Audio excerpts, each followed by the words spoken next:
evening, everyone, and welcome to this week's episode of Coach's Corner. My name is Dwayne Dwyer, and I go by the Mindset Coach. And I'm the Uncle Junior, and I go by the consistency coach. And we are your coaches for Coach's Corner. Listen, as always, it is an honor to see everybody who has joined us this evening. It's an honor to be here sharing a conversation for another week with my brother. And as we always say, if you're here and you're just looking to listen and just participate in the conversation and you don't want to take these things, these nuggets, these tips and pointers that are shared during this conversation and apply them to your life so that you can see your life change, then this may not be the place for you. However, comma, if you are here and you're looking to change your life for the better, not just for yourself, but for the people that you're surrounding yourself with, your loved ones, your coworkers, your family, things of that nature, then you're in the right place at the right time, and you are welcome to participate with this family, not just this week, but continuing going forward. So before I go too far, let me talk to my brother because, again, as always, it's an honor to sit here and share in conversation with the Uncle Junior, the consistency coach. So, brother, how are you doing this week? Man, I'm doing well. You know, life, like people say, when life throws you lemons, make lemonade. There you So, go. we always, one thing about life is you always gonna get thrown lemons. You know what I mean? Always gonna be curveballs in life, and there's always gonna be something going on. How we deal with and how we navigate with these lemons and these downs in our life is determines a lot about how our overall life is going to be. So I appreciate you being here, man, with me today.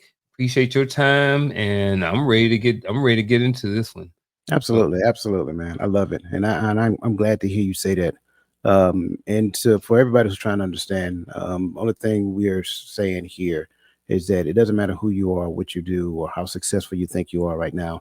Adversity will happen, and the true mark of an individual is how we handle those adverse times, and how we care for the people that we care about and the people that we love. And the extension of that family should be the ones who actually help you to get through those times. So again, you already know, but I say it open publicly. Anything I can do, brother, I am here for you. And Yeah, that's it. feeling Um, is mutual. Absolutely, absolutely. Okay, as you said, man, let's kind of get into this Yeah. conversation because I am looking forward to it, and I think people are going to get a lot out of it. Have you ever found yourself wondering why some teams seem to thrive with creative ideas while others struggle to innovate? Perhaps you're a leader who's tried everything, but your team just isn't producing the kind of breakthrough solutions you know they're capable of.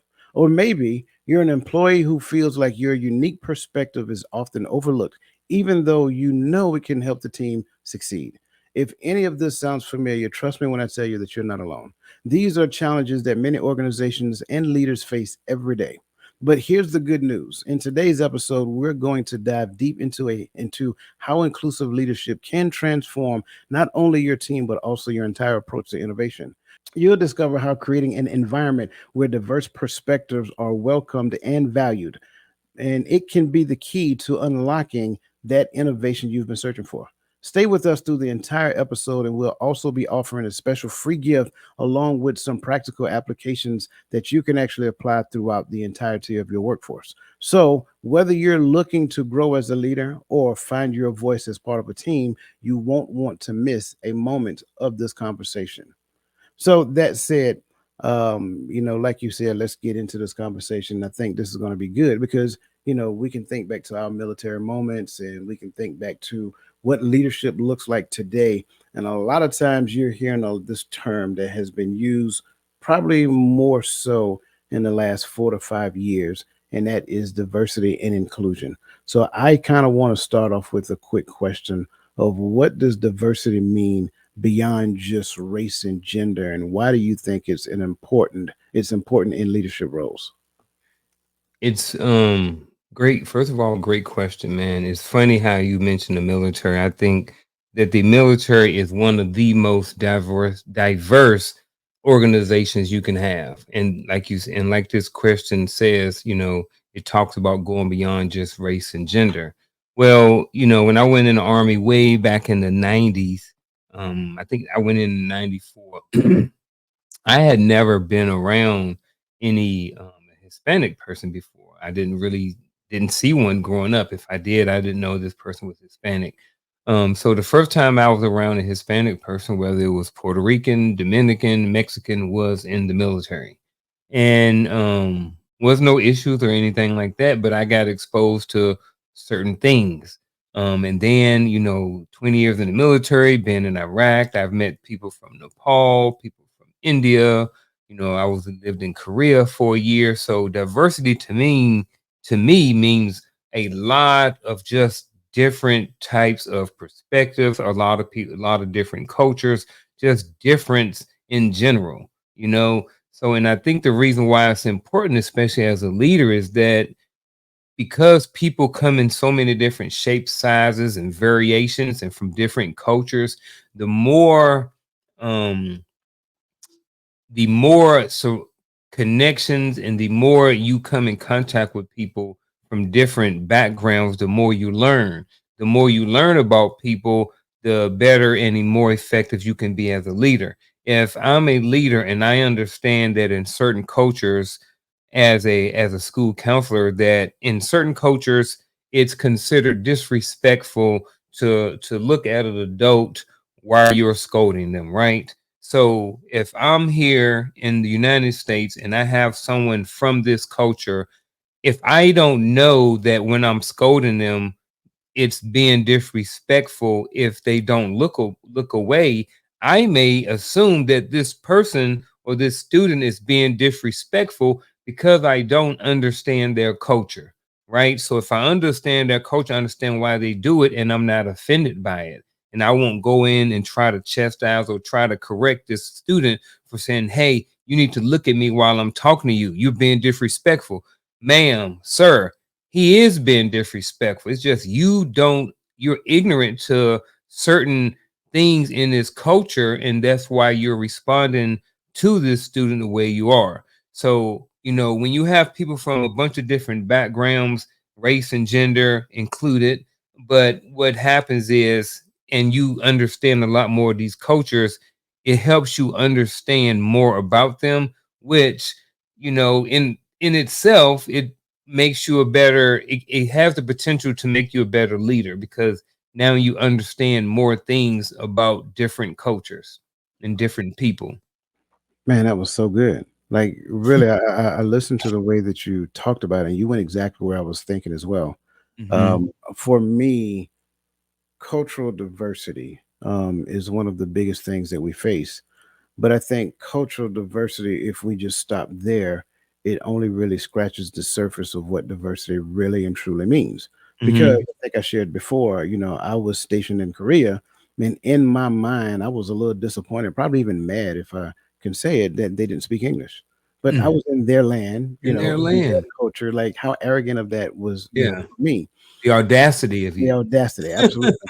And so cultural diversity gives way to other things. It gives way to different belief systems. It gives way to different communication patterns. It gives way to the way that we interact with different people. Like, case in point, when we deployed to Iraq, one of the things that was really prominent, and it was kind of like a eye opener for us, is that how we have that distance between each other when we speak, but Hmm. no, not there. Like, they're like, right there, and they Yeah. speak to us. We would think the way they talk is aggressive, but it's not aggressive to them. It's just how they Hmm. talk. We may perceive it to be aggressive. So now, when you look at cultural diversity, it gives way to a number of different things. It gives way to, like, our interaction with one another, like how are our body languages, like what happens if I shake your hand with the wrong hand in a different culture. What happens, like you said, if I am locked in eye to eye when you're scolding me, you're telling me the thing that I did wrong and what I need to do to correct it. And I think that's a lot of Asian cultures who adopt that mindset. But then that's another one. The way that we process information is also yielded. It gives way to the belief system of said culture. So now, when you look at, and I go back and I just focus on this particular one, when you look at who the father is in that house and who the mother is in that house and what they deem as family values as a child, your external behavior away from the home is a reflection on your family. And so one of the things that one of the biggest things, one of the biggest decision makers that you may have is that you will not bring shame on the family name, right? And so having that idea, having that mindset to where you embrace the diversity of culture, you embrace the different ways that people process information, you embrace the different styles of communication, you embrace the different means of interactions. I think that becomes very important as a leader, because what you're saying now is that I am open and I am receptive to all people, regardless of who you are, where you came from, or any of those things. But the key here for me is, why is it important? Because within the scope of me looking to be more culturally diverse, or just more diverse in general, it reveals to me my internal biases. So as I become more aware of my internal biases, I now have a metric or a standard to which I can now start improving myself to be more open and transparent when it comes to people, regardless of where they're from, regardless of their family dynamics, which is another means of diversity, right? How Hmm. you view family dynamics is a means of diversity. Just because this person wasn't raised with a mother and a father doesn't automatically mean that they're a bad person. I personally just don't believe that there's any such thing as bad people. I just believe that there are bad behaviors that come from an unharmonized place. So all of these things factor in. And as you can see, as we're starting this conversation, it becomes a big old melting pot of gumbo that we're just throwing all together and mixing up. Because Hmm. these are the things that leaders have to process in their mind when they're talking to certain people. Like, how does Garfield from Virginia by way of North Carolina? I got that right. You're from Virginia, but live in North Carolina. Okay, great. Yeah. But from Virginia by way of North Carolina, do the way they interact with one another, is that different than the way we interact in the state of Georgia? Probably not. But what about if I change it from the state of Georgia to the country of Georgia? Absolutely. It's Hmm. absolutely different now. So these are the things that leaders need to process and understand. Some people get straight to the point and they're clear and concise and so forth and so on. So do I take my behavioral traits and make that the standard and force you to communicate with me the way that I need to be communicated with as the Hmm. leader? Some will say yes, some will say no. Yeah. But I'm curious to know what everybody's think. So please put in the chat. What do you think? Should employees cater their communication style to the way that their boss receives information, or should the boss be open to understanding and adjusting to the way that the employees receive information?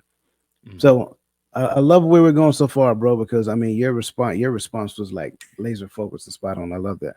Yeah, and I think what that question you just talked about is going to I'm gonna add more to it in the next question. I just Okay. looked at it, so I'll probably have a little bit more to say when it comes to that. But when it comes to diversity, I think a lot of times, especially like during COVID and stuff like that, during the pandemic, a lot of people it's when like a lot of diversity and a lot of people got really exposed to it and different things like that. But in a sense, to me, diversity is nothing more than just a bunch of different differences. You know what I mean? So diversity, like I said, to me means different. So, when we get together, and it depends on which situation you in. Like if we're all runners and then now we're starting to hang around swimmers and now we're hanging around cyclists where we have a diverse population because it's not just runners, we have swimmers and we have cyclists too. So even in your own city and even with your own race or gender, there's diversity there. And I think um, just when it comes to diversity, it's so big, that word, a lot of times get wrapped up into sometimes it can have a what's the word? A lot of times race comes out when we think about diversity. A lot of time race, and I think that's why you put in the question race and gender because a lot of time when we talk about diversity,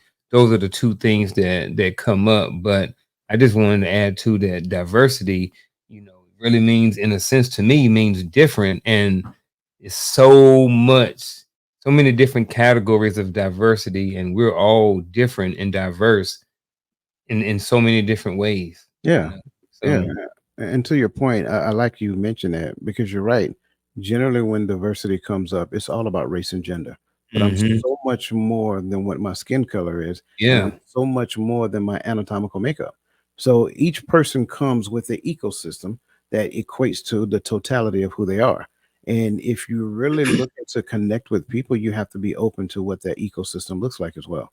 So I thank you for sharing that as well. Now, Mhm. you mentioned the second question, so I Yeah. don't want to hold you back, bro, because you had some stuff you wanted to kind of bring to the table. So that said, how can leaders create an environment where diverse perspectives are not only welcome but actively sought out? Well, I wanted to start off by saying that depend on your environment, your perspective may not be welcome. So, first of all, you need to determine if the space or the job or career or the environment that you in requires your perspective. Let's be honest. There are certain times in the military when we're doing certain things that your perspective is not welcome. It's going to be this way no matter what. This is a boundary, this is a rule. So I don't really care what your perspective is. Now the other side of that is this: when you are in an environment and your perspective is welcomed, and it is a job or career, you're on a career path, or you're in an environment where you're in the leader, then I think it's okay. I think it's important for the leaders to um, have that open environment, but how he creates it or she creates it is different, you know, depending on the environment. Now, if we have a football coach, he in his environment, your perspective as a high school player, right, may not be welcome, right? It don't matter what you say, what you're going to do. These are the plays we running. No matter what, this is the position you're going to play. Now let's move this leader to the college level. Maybe this professor, I mean this in I mean, college coach, maybe Nick Saban. Well, he don't coach no more. But let's think about certain coaches that may have an environment where people can say stuff to. But let's go to the NFL level. You know, let's look at our perspectives welcomed in. So I guess I say all that to say that when it comes to diverse perspectives, it is important that leaders create an atmosphere where people can share. Um, but I think that's very dependent on the atmosphere. Let me come back to this. I think I lost my train of thought, but I definitely want to circle back. I want to circle back to it. I'm gonna still give it to you though.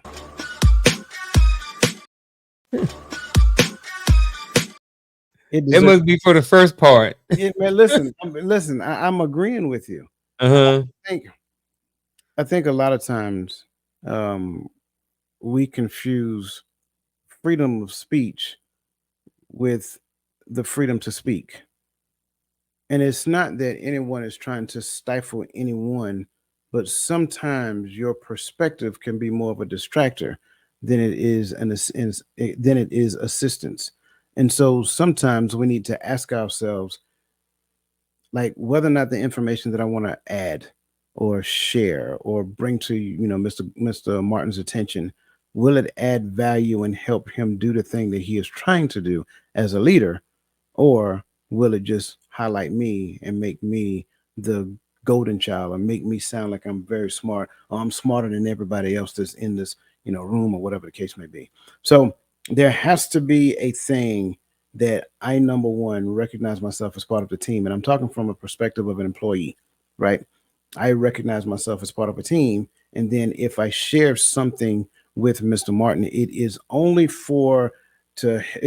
to help him do what he is trying to do, and for the value of the team, not for the value of me. If I'm doing it for the value of me, my perspective is self-centered, and I'm not a team player, and I'm more of a hindrance to Mr. Martin than I am a help to Mr. Martin. Now, the other side of it, as a leader, when it comes down to creating an environment where diverse perspectives are not only welcome but sought out, I think we must sort it out first in order for it to be welcomed. A lot of times we have some people in our environment, especially during this particular day and age, to where You have introversion is the new hotness, right? So I'm an introvert. I'm an introvert. I'm an introvert, and it's cool to be an introvert. And Mhm. therefore, all I want to do is go to work and do my work. Well, that's not just all of your work. Like what you're doing on your computer or what you're doing on the line or whatever that looks like, that's not the totality of your work. Communication is a large portion of the work that you do. Because if I do not know what you need as far as resources are concerned to be very good at what you're doing, then you being introverted and assuming that somebody can figure it out, that becomes a problem. So leaders, sometimes we have to go and ask questions. Hey, Mr. Martin, how you doing today? Good. Okay, great. Is there anything I can help you with? Like, what can I do to make you great today? Or help you be great today. Like those things actually help. And sure, it sounds corny to some people, but at the end of the day, that what one person may be like, man, I greatly appreciate him taking time out of his schedule because I know he got about 3, 4 meetings he got to go to, but taking time out of his schedule to make the rounds to connect with us individually. But then there's also these things that leaders have to where we corral everybody together and we get around this big old table and talk to people, and we call those things meetings. And in the meeting, what we do is we solicit the feedback of everybody. Now, again, introversion is cool. So when sitting at the table, when I find that, we don't want to all contribute to the conversation or we're stuck in a cycle of group thinking, then I go around individually and say, hey, Tyrone, what are your thoughts on this? Hey, Tamika, what are your thoughts on this? Hey, Garfield, what are your thoughts on this? Right. And so now doing that incrementally kind of helps to open up the door. Now, here's the thing though, if I am asking for your thoughts on a particular thing, I am asking you for your perspective, right, wrong, or indifferent. When you share your perspective, I need to be open enough to receive your perspective. I'm not saying that it has to be right. I'm not even saying I have to agree with it. I'm not even saying that it has to be true. I'm saying that it's your perspective and I need to respect the fact that it's your perspective. And then sometimes maybe I should ask questions to get you to elaborate a little bit more because everybody don't communicate the exact same way. Sure, from a scientific perspective, we do, but sometimes it takes some people a little bit longer to get to the point. So you as a leader need to get to the point of asking that person a clear, concise question to get them to open up a little bit more. So again, I'm got a little long-winded on that, but I think this here on both sides carries a lot of value when it comes down to bringing teams together. No, I don't think you're too long-winded. And if I can add, kind of circle back to, even kind of answering this question, how can leaders create an environment where here are some I wrote down three different things. One, I think, we talked about the military all the time is just leading by example. When you lead by example, I think that in certain cases people are more willing to open up and have a conversation and stuff like that because they see you as somebody who's going to do the right thing and has their best interests at hand. I think another thing which is super huge, and this works in the military, and I've out of the military working, it's huge, and that is effective communication. When I send an email within a certain amount of time, I'm expecting a response. You know what I mean? So in the same thing. If you email me, if you reach out to me about something and I'm a leader, I it's my obligation or duty to have effective communication that I respond back to give you feedback. And I think even with the feedback, you kind of mentioned you started talking about it was having some sort of formal feedback, having some way for people to reach back out and say, hey, look, whether it's through a survey, whether it be something, saying, hey, look, what is the climate like at this company? You know what I mean? What are some things that we as a company can do to improve safety? Just give the employees or your team something um, that kind of helps them feel part of the team, and then for them also to have some sort of buy-in. So that's kind of how I wanted to answer this question a little bit. The other part of it. Yeah, I think, and this may be slightly to the left rail of this Hmm. conversation, but I think because there are diverse means of communicating these days, we can communicate face to face, or we can communicate just like this, right? Hmm. This is another way for us to have meetings. Yeah. Cameras on, being in a posture to where it reflects a work environment. You know what I'm saying? That's one of the things we ran into with COVID. And a lot of times we would be working and little Johnny and little Tamika or little Tyrone come running up and daddy, daddy, mama, Mhm. mama. So Yeah. that's not a professional setting. But what Yep. it does is speaks to the people that are on the meeting as well. Right. So that's one of those things. Also, emails. Emails is another thing that we must consider because, again, remember, we're talking about an environment where diverse perspectives are not only welcome but sought out. The way that we handle emails speaks volumes to the people that are in the email, right? Mhm. So if I send Mr. Martin an email directly to him, that's fine. There's nothing wrong with that. Okay. But then he sends me an email back because the conversation that I'm having may include somebody else or somebody else needs to know. And so when I respond back to Mr. Martin, I need to make sure that that person that he put in the email is still in the CC line. And a lot of times, what we do, we just do things quickly, not paying attention to Mhm. exactly what we do. But there is a degree of digital integrity that we have to exercise. If Mr. Martin felt I was important enough to put in that email, then when you get it, make sure that you respond so that I'm in the CC line. Because if I'm not in the CC line, it kind of gives a perspective like, I don't want him in this conversation. So we got to be careful with those things because those things like that, they send messages even though that message may not have necessarily been the intent. As we're getting into this, this is I believe, a great conversation. And as Yeah. you guys are listening to it, I want you guys to kind of pay close attention and extract out of it something that will add value to you. So that Yeah. takes me to the next question. And I think this is something that is really good for us as a whole. So, what is psychological safety? How can leaders assess whether a team feels psychologically safe, and what steps can they take to improve this? And So however a you want, three so a three-parter. this is a three-parter hat trick. Alright. Gotcha.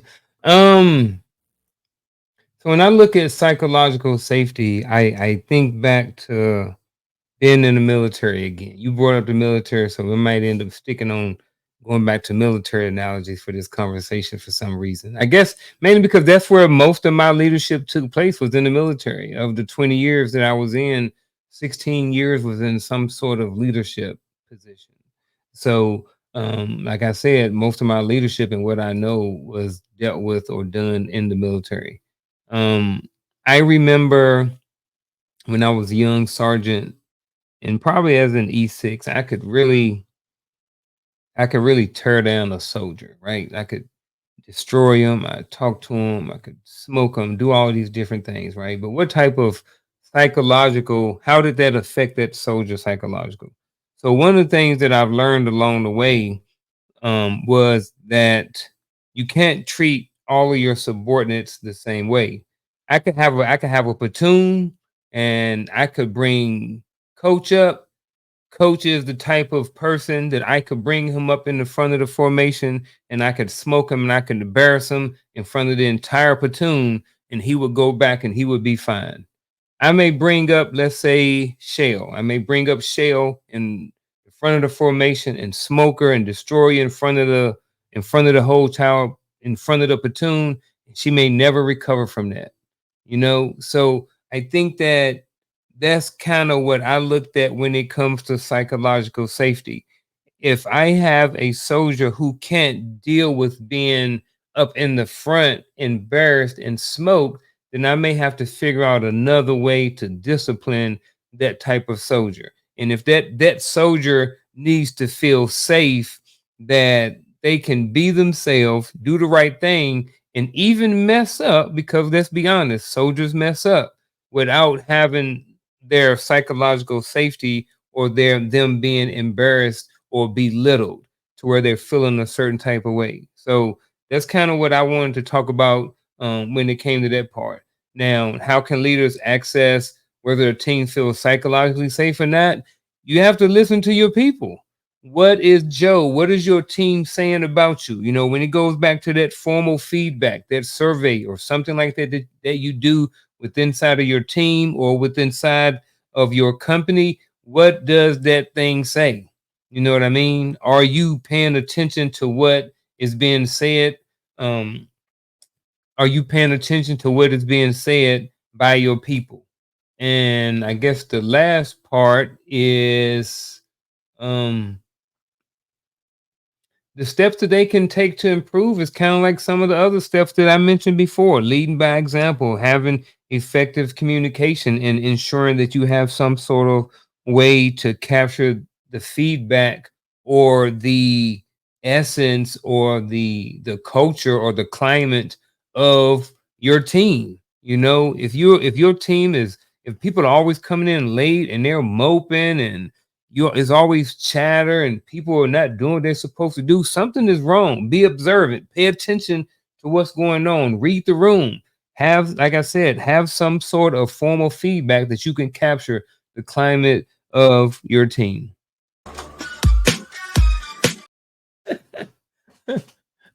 Bro, you spot on today, man. I love that. Um, I think for the most part, and I know somebody's still looking for like a textbook definition. Um, Hmm. Psychological safety is a person's ability to be in an environment they feel comfortable with expressing their ideas, thoughts, and feelings, if you will, without retribution, rejection, Yes. so forth and so on, to the point to where they shut down. And then Hmm. I want to say to where um, embarrassment and punishment is also part of that. So again, being able to express themselves through a lens of authenticity in relation to work-related concepts, ideas, and so forth and so on, whether they're from, asking questions, making statements, or sharing thoughts. And they do so without the fear of rejection, embarrassment, and retribution. Um, and I think you're spot on. I think what you said was correct. Now, I will say that coach is that person that would be okay with that. Especially back then, I would be 100% okay. Yeah. But then coach today would be like, Mr. Martin, can I talk to you for a second, man? Yeah. Yeah. I am. Yeah. Let's not punish them that way. You're right. Yeah. You're right to punish them, but how can you punish them? And I don't want to use the word punish them. You right for the Non-judicial punishment. non-judicial punishment. But I'm saying this for the people who don't know, right? Okay. You're right to correct them. That's what it's called, correction in the army. You're right to correct them, but the question I ask you, how it would be, how can you correct them and empower them at the same time? And that's where leaders go from, one version of correction to another version of correction. Because I used to be that guy.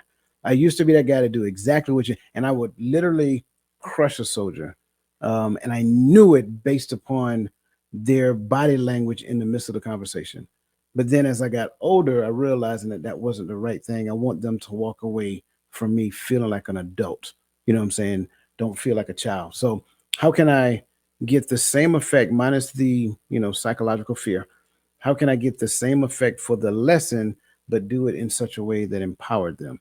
And one of the things I started doing is asking them questions about their behavior, or what the thing that they thought they was going to do and what was the expected outcome, and how did it come to this. So now getting them to go back and put themselves in that moment, thinking about how they're doing, what they're doing, and then do you believe that that was the best way to do that? So asking certain questions in that particular moment to have them consider their actions, their ways, and then for them to give me a better way to do it right then in the moment while we're having that conversation. That was probably one of the eye-opening moments for me. Um, Being able to assess it is being able to, like you say, know your people.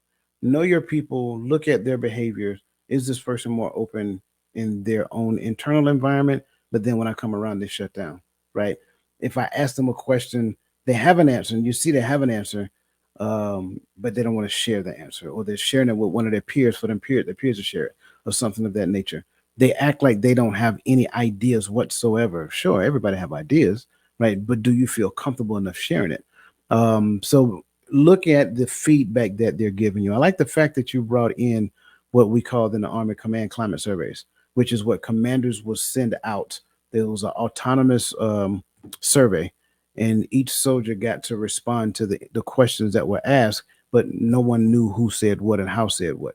Hmm. The issue here is that there is some relevant information that can come from here, but then there are some sabotaging information that can come from here as well. Hmm. I still think you can do that within an organization without the Yep. formal setting of a command climate survey. We can have a roundtable discussion to where we say, "Hey, I just want to know how can we improve this environment. say whatever it is you feel. No retribution, no rejection. I got a scribe here. They're gonna write down every word that you say verbatim, but make sure that it's stuff that we can action. If you're talking about things that has to do with another company that's sister to us that shares in, we need them to do certain things. I can't change their processes, but maybe I can go and have a talk with them about how we can improve our internal processes together. So having those conversations in an open forum and telling them straight up, like, look, there is no rejection of any information. It's kind of like a brainstorm session, right? Because in a brainstorm, you don't deny any idea that comes forth. So that's kind of like some of the things, same things that we're looking at doing here. And it's the first step to improving it is deciding to improve it. Mhm. That's I mean, in conjunction with everything you said, because I think you're spot on. I would say you have to make a decision that you want to improve your environment. You want to create an environment to where we embrace diverse perspectives, innovation, and again, without any fear of retribution or rejection. And that's kind of like where I'll leave it at. Yeah. And I'm gonna reiterate again. Make sure that you read the room. Make sure that you are in an environment where your perspective is welcomed. If you're working on an assembly line for 8 hours a day and your job is to put product A into the box, it's probably not going to be a place where you have a lot of room to share your perspectives. So just be aware of the environment that you work in or the environment of the team and understand if this a place to where your perspective is welcome. I hear so many times people that complain about work conditions at certain places. I understand, I get it, you know what I mean? But however, these are some million or billion-dollar companies that really you can be replaced tomorrow. So they're not really necessarily care about your perspective about something. Yeah, And I think, some people feel or think that they should have been entitled to certain things just because they work at a certain place. And the reality of it is you only deserve or you're only entitled to certain things. You know what I mean? You're entitled to what you can produce. yeah, Um, not really entitled to what someone else. You can't really dictate to someone else what they're entitled to, what they should do for you. yeah. Absolutely, absolutely. I love My it. 2 cents. No, no, I love your 2 cents. In fact, that's more than 2 cents. So thank you for Yeah. sharing that. I do want to kind of hone in on some of these, on the connectivity between leader and team, right? So, how does inclusive leadership empower team members to collaborate more effectively? When you're inclusive and when you're tuned in, I think if you create that environment, people want to collaborate and work more. If they can see an end goal, if they can see some of the vision that's been put out there, I think it's a lot easier for them. When you have inclusive leadership and you empower your team, I think everybody either feels like part of the team. We've been in platoons and companies and we've been on teams to whereas there was chaos and we've been on teams where there was cohesion and you can definitely see the difference. Some teams, they may be have um great cohesion and they may be run by some sort of dictatorship style leadership and it works. But there's also teams that work together when everybody collaborates and work together more effectively. So I think how does inclusive leadership empower team members? I think it empowers them to be more responsive for their behaviors, be more responsible for their words, take a vested interest in the company or the team, and even at some point think and have the team aspect and not just the individual aspect. Because a lot of times we'll be on companies and we'll be on jobs, and then, like I was just saying, it's about me, me, me, me, me. I'm entitled. I need to do this. Y'all need to do this for me. Like, look, you come to work late 3 days a week. You know what I mean? You complain because it was only 3 minutes late. But I'm just like, yeah, but that's company time. You 3 minutes late. It don't matter. When you signed up, you went to the interview, you said I was gonna work from 8 to 5. 8 to 5, not 8:03, not 8:01. You said 8 to 5. So you are breaching your contract and your word, and now you're upset or complaining because someone's about to fire you. I don't know why I went down there, but either way, come back to it. I'll let you clean it up a little bit. No, you good, man. As you were saying that, I seen a video to where a young lady got a phone call. And I don't know why she felt the need to record it. I saw that. Yeah, it was very similar to what you said. She got fired, but she showed up to work 12 minutes late, and she was like, "It was only 12 minutes." Yeah. Showed up to work the next day, not, and I don't even think it was the next day. It was like another day, Hmm. 26 minutes late. Oh, that was my birthday. I generally I don't want. I'm like, oh my goodness, like that's crazy. Yeah. Um, And then the other one was like somebody had her car or something. yeah, yeah, that was Like somebody got my car, they didn't bring it back. I'm just like, that's your responsibility. ma'am, none That's of these have anything to do with what we doing over here in this company. I yeah, don't care what you got going on. You said this time. yeah. I love that. I think for this particular question here, when I look at a number of things, the biggest word for me in this sentence is empower. Um, because ideally, the team members are going to go through the stages of team development. They're going to go through the form and storm and norming and performance stages. And if it's a project team, they have the adjoining stage to go along with it as well. So those are inevitable facets of developing a team, and a leader has a responsibility within the scope of that in order to help them speed through those benchmarks, if you will. So when we start looking at collaboration, we'll go back to something that you said previously, is that I have to know my team. And so I need to know what this person's good at, what this person's good at, and what this person's good at. So when I start looking at collaborating amongst the team, I can put this person in charge of this particular product.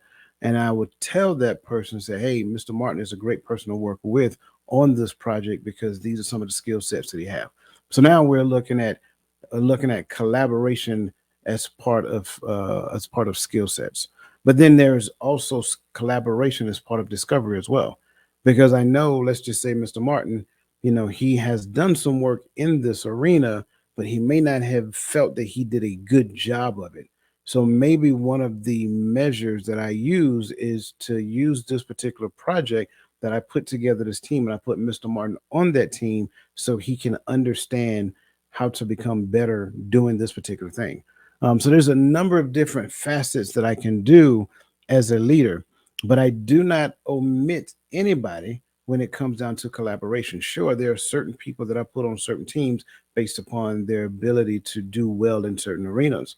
But then by that same token, I make sure that every team member is included on projects, right, collectively. I may only have room for 3 people on this project, but I have a 10-person team. So I put 3 people on that particular project, but the next project may not be those 3 people, maybe 5 people over here. But then evidently, sometimes periodically, there are going to be projects that I need everybody in the team. Not only do I want everybody on the team as part of this project, I want everybody on the team to contribute to the project. A lot of time we tend to have some people in our footprint that I tend to call social loafers, right? They're a part of the team, but they're not doing nothing. They're not pulling their weight. And what that does is it causes internal conflict and strife, because you got a hard charge over here, and Mr. Martin, he is doing all the work, and not he comes in early, he stays late, he's pulling more than his fair share of weight. But then you got myself. I come in, I'm like, Mr. Martin, you're doing a good job, bro. You know what I'm saying? I'm hyping him up, but I spend more time hyping him up than I spend helping him out. You see what I'm saying? So people like that, you have to be careful.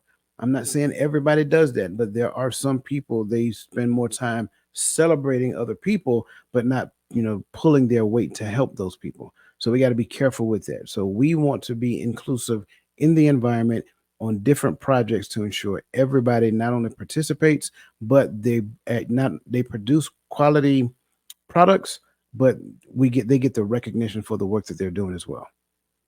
This helps build trust too, right? Yeah. I think it, in a sense, it helps build trust. Because when you lead, and when you have trust amongst a team, relationship among two people, whatever it is, it's things just work better. You know what I mean? Like me and you, we have a team, right? With just us two doing Coach's Corner. And because we have a team and we've been working together for a couple of years, there are certain things that don't necessarily need to be explained because they're already understood. There's a certain level of trust that we have for each other. Like, I don't worry about coming up to the show or doing a recorded show and not having a thumbnail or not having the correct information. I know that even if I wait into 2 hours before the show to say, "Hey, coach, oh man, I've been busy. Send me the thumbnail." I know that because we're 2 hours out for the show, I know that I'm going to get a response back. You know, so I have trust because we are a team and because we have an open dialogue, we have effective communication. We don't per se have a leader, but we do have a leader when it comes to a certain show. We have someone who may take the lead in a show and maybe do certain things for the show, but at the end of the day, we're still a team, and everything just worked better. We do have a formal feedback thing, and that is we pick up the phone and we call each other, or we text each other, or we send each other a private chat. So I think we've covered a lot of bases when it comes to just our relationship and how we operate as a team. So yeah, I don't know why I said that, but No, you're good because I think you're spot on. And one of the mhm, things that I tend to focus on, even though I think we have a great working relationship, for me, it's important that we continue to improve upon that and get better because I don't yeah, assume that the things that we're doing in 2024 are going to be just as effective in 2025. In fact, I would change that around. I don't want to be the same in 2025 as we are in 2024. I want to yeah, be better in 2025. So that mhm. requires that I do some internal, reflection, assessment, and improvement. So that kind of leads me into this one. How can leaders promote a culture of continuous learning and adaptability, especially when managing a diverse team? Mm. Cultures of continuous learning and adaptability. How did we do it when we were in, man? I don't know if we did it or it was something that we kind of just fell into just based off of getting promoted or being in certain positions. So I'm going to kind of answer it um, like that. I don't know. Continuous learning. I think one thing you have to do is you have to do some sort of sustainment training. Have some sort of training where the either the team building exercises, some sort of training, reinforced training about procedures, standard operating procedures, just different things about the company. Um, Again, having open and effective communication. Man, I know some more are going to come to me later on down the road, but I will say this: celebrating certain things on the team. I think that's effective too, especially when you have a diverse population. And then again, this goes into the climate or the culture that you're working in too. Like if you work something in the military that's very easy to do is just when it's Hispanic Heritage Month, do something with the team. When it's African, when it's February and it's Black History Month, do something. When it's European Celebration Day or whatever we call it, like do something with the people that are different. Not only just diverse as a team, but do things that can possibly get people out of their comfort zone or just do things that bring the team together. I remember one time we went paintballing as a team. Everybody didn't paintball, but it was something for us to do. You know what I mean? So that and we kind of mixed it in with some sergeant's time training. So we were learning, but we were doing learning in a fun way. So I think that's effective too, because sometimes if the only learning Well, I'm gonna say this: make some of the learning, all learning ain't going to be fun, right? It's just not. Some learning is just boring. Sometimes reading a book, if you're not a book reader, ain't fun. But the knowledge and information you get out of it is worth it. But sometimes I think it's okay to have interactive and fun ways to learn, because I think that when you do that, especially with a team or a company, they create memories, and it kind of makes people look forward to the next learning event. So should everything be all fun and games? No, because life ain't all fun and games. But I think it's okay to incorporate some fun and some games sometimes into the learning and the adaptability. Because you mentioned, what did you mention? Oh, now I can't remember. But you had mentioned something that I was going to talk about when it comes to managing a diverse team and kind of doing things two different ways. But um man, what was I going to say? It was something good too. Maybe I'll let you go, and maybe it'll come back to me right when you start talking. You may trigger something. All So, right. All right. Very well. I just want to use an example, and they probably have one in the school system, or as people are listening to it, they may have already seen this in their work environment. I like the fact that you went back to culture, because this should be a culture thing. We should have a culture organizationally that focuses on continuous learning and adaptability. And a lot of times it's embedded within the core competencies of what that culture is striving to do. And sometimes you'll see it as like concentric circles, right? So you got at least three or more circles that are overlapping one another.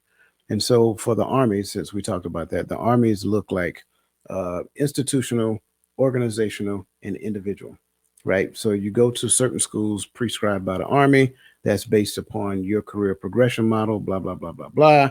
And then you leave the institution, then you go to organizational, and then organizational continue the things that you learned in the school.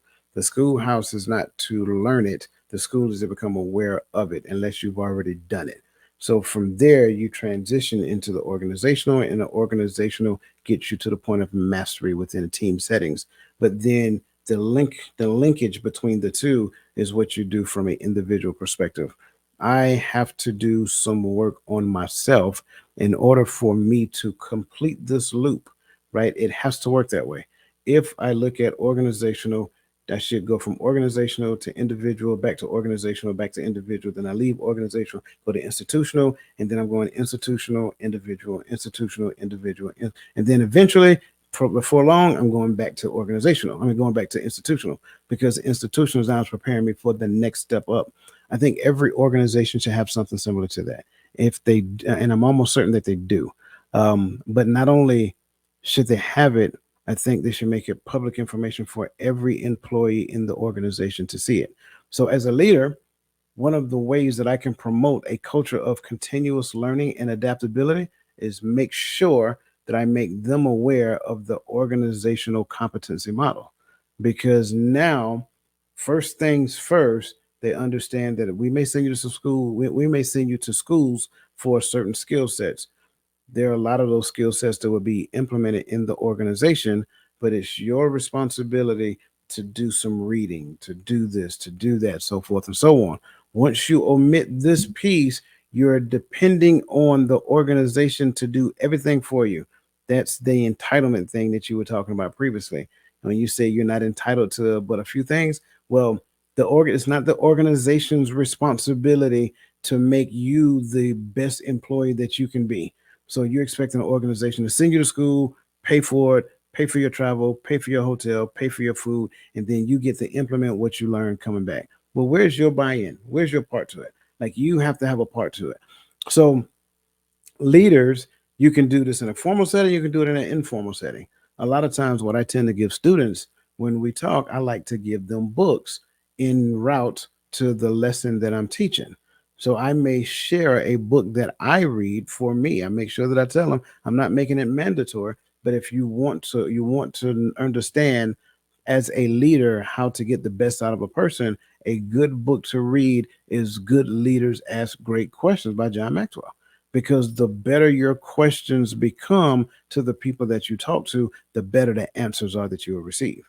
So stuff like that. So, and I think there has to be a way to where they see that I am also continually learning myself. They should know that I am studying this, I am reading that. Another way to do it, we can do like some type of lunchtime book club, if you will, right? We can come together at lunch. We'll buy pizza, whatever, every month.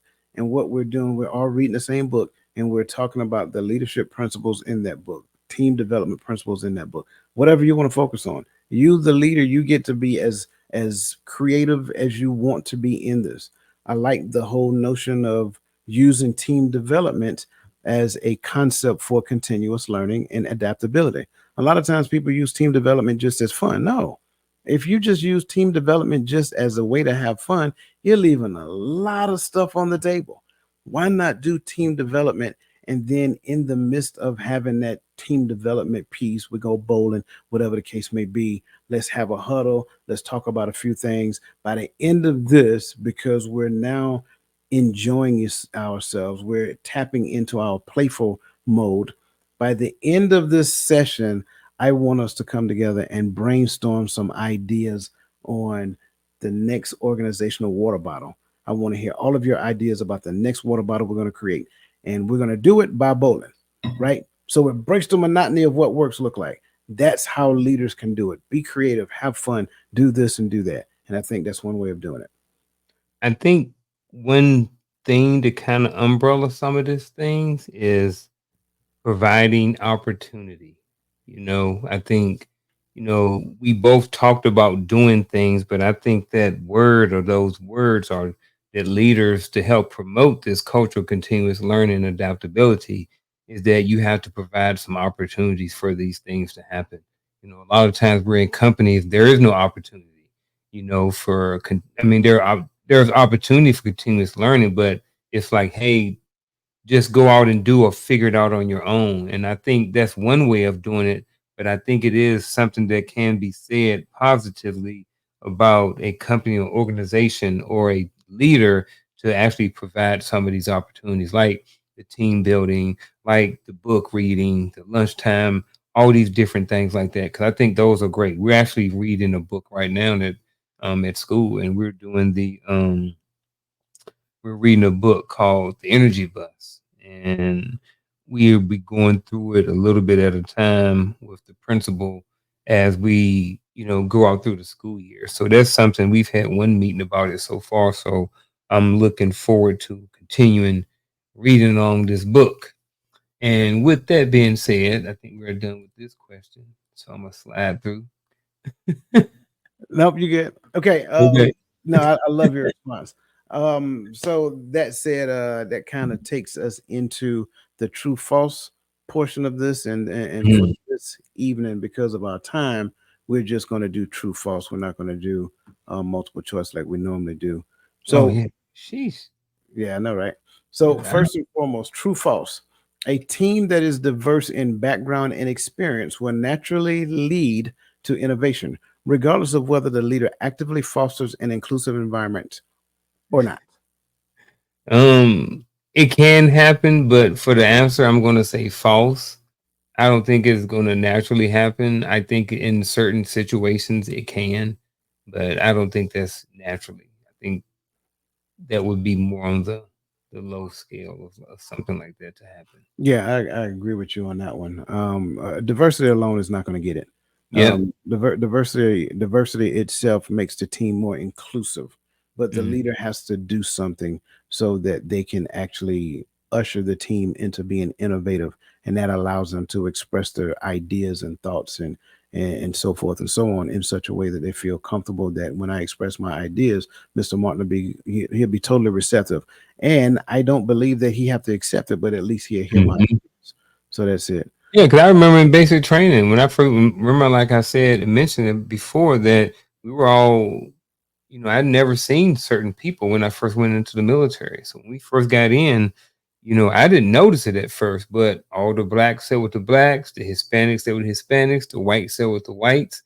You know what I mean? We were had a very diverse background, but we didn't work together. We didn't come together. Everybody picked out who they thought kind of looked like them or who was part of their tribe, and then they migrated towards those people.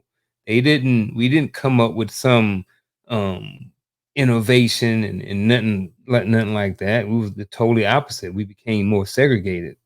Yeah, absolutely. I love that, and thank you for sharing that as well. All Mm. right, I'm gonna drag this one out a little bit to give them the opportunity to answer. Um, Okay. so, true, false. Inclusive leadership is only about ensuring everyone has a voice, but it doesn't directly impact an organization's ability to expand into new markets. Uh, that fourth word in there that says only makes this statement false. Um, like I said, everybody don't need to have a voice. You know, everybody don't necessarily need to speak up about something. You Yeah. know, Yeah, yeah, no, you're absolutely right. The answer to yeah. this one is false. Again, keep putting your answers in the chats, and again, we want to again just get your feedback on some of these things as well because it kind of helps. Okay. Next question: true, false? Teams that feel psychologically safe will always reach consensus more quickly because everyone feels comfortable sharing their ideas. The word always makes it false, but I get it. Um, there's well, that's my opinion, but I'm gonna let the chat think, see what they think. They may think something differently. Um, but I think in a sense, in that just that question, just that always makes it false. But I understand it. You know, I think that when you feel more psychologically safe and stuff like that, I think that, and you're more open and people are can express themselves and feel comfortable. I think that you can share my more ideas more quickly and come to a consensus. But I will also say this: sometimes too many ideas just make things a lot more confusing. I've worked in places and everybody has an idea, and it just eventually you figure out there's 50 people, but you got 30 different ideas. So now we're gonna do with these 30 different ideas. So I can't roll with that. So you're spot on, sir, and I love where you went just now because that's exactly what I was going to say. Mm-hmm. You have to understand that when a organization feels psychologically safe, that means they're going to have longer dialogues. That means that everybody's going to have an opinion. They're going to have disagreements. We're going to kind of joust when it becomes to comparing perspectives because you may Mm-hmm. have one employee may be attached to their idea, but they want you to kind of side with their idea and not tell you that their idea is wrong, and then they will Mm-hmm. fight for the notion of their idea. Again, that's what happens in an environment to where everyone feels psychologically safe. Now, as you're listening to this, you may say, "Well, I don't want that in my environment." Well, yeah, Mm-hmm. we kind of need that because we need the balancing of perspectives, right? If we only have one voice, then we're going to always go with that person's ideas, that person's perspective, which is only about that much of the pie when you still got all of this that needs to be entertained. So And have it's a good mediator. absolutely, and that should be the leader. That should be the leader. Exactly. Absolutely. Okay. True or false? Empowering team members through inclusive leadership primarily benefits employee morale, but has little effect on the organization's overall productivity and creativity. Mm.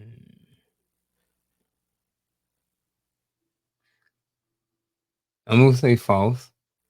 I think it can have a bigger effect on the organization's overall productivity, creativity. You know, I don't know how many times I heard people say, "Man, I ain't doing this. I'm only getting paid $20 an hour or whatever, $10 an hour." But I've also heard people say, "You know what? I'm only getting paid $18 an hour, but I like my job and I like the people I work with. So I'll rather take the $2 less pay. Mm-hmm. It's closer to my house. You know, there are some other things at the job that I like better. I like my boss more. I like my coworkers. So that's kind of sort of what I'm thinking about when I see this question. Yeah, I'm agreeing with you. So yes, the answer is false. I think when we get to the point of empowering team members through inclusive leadership, not only will it affect morale, but morale in conjunction with the joy of working with the team that you work with will also improve productivity and creativity. They feel open, they feel honest, they want to put forth the best product because the product they put forth represents the team. So great response. All right, last question. True or false? The ability to adapt and learn continuously is more critical for diverse teams because they face greater internal challenges in aligning different perspectives than homogenous teams do. Um, I think I want to go with I want to say false because of the more critical, but I think I'm going to go with true for this. I think that the ability to adapt and learn is more critical for diverse teams because they face greater. Oh man, I think it is more critical because you have people that have, when you come from different backgrounds and cultures and genders and races and all of the above, you have so many different perspectives.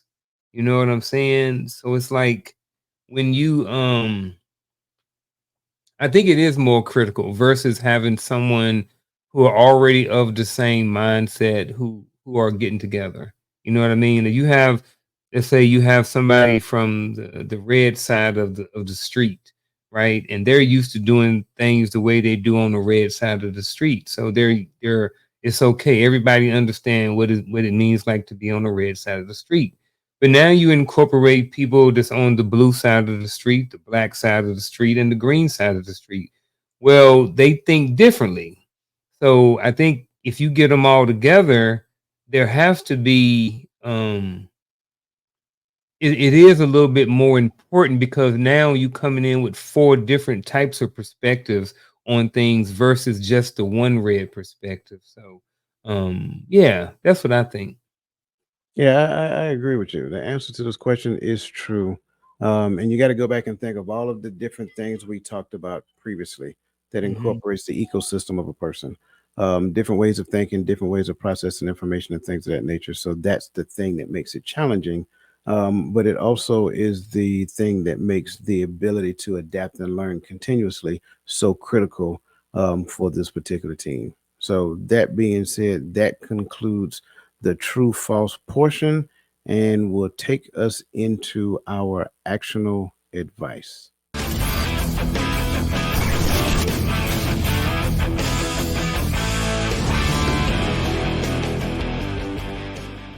Who All going right. first? Must Uh, be me. well, okay, there you go. Here's my actionable advice for this week. We're talking about inclusive leadership.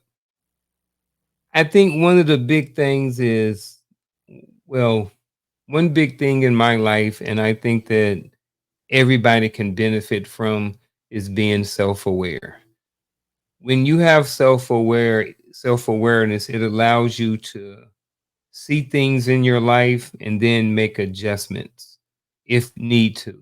When you have a certain level of self-awareness, you can see the deficiencies that you have in your life.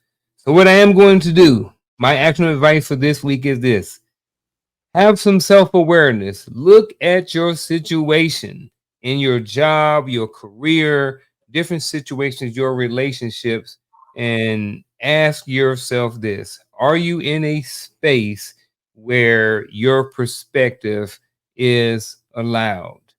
If you are not, that is okay. If you are, that is okay. But the only thing I want you to do is just really take a hard look at the different environments in your life, whether they're a relationship with a family member, whether they're a relationship with a friend, whether it's on your job, in a profession, with a client.